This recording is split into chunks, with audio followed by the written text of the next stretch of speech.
Harga FOB karet andalan Provinsi Sumatera Selatan pada 3 Oktober 2016 terkoreksi sebesar Rp17.357 per kilogram.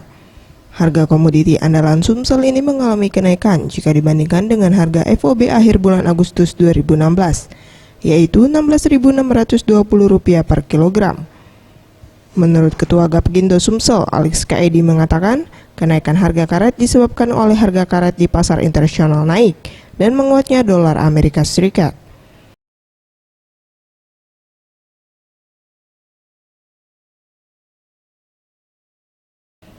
Sementara itu, salah satu petani karet di Musirawas, Apri, yang dihubungi via telepon mengatakan, harga jual karet mingguan pada tingkat petani berada di posisi harga kisaran Rp6.000 per kilogram.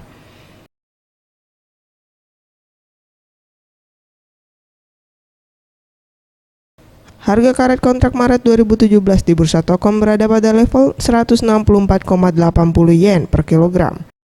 Mega Dwi Handayani, Anugerah Sandi Pratama, Sriwijaya TV.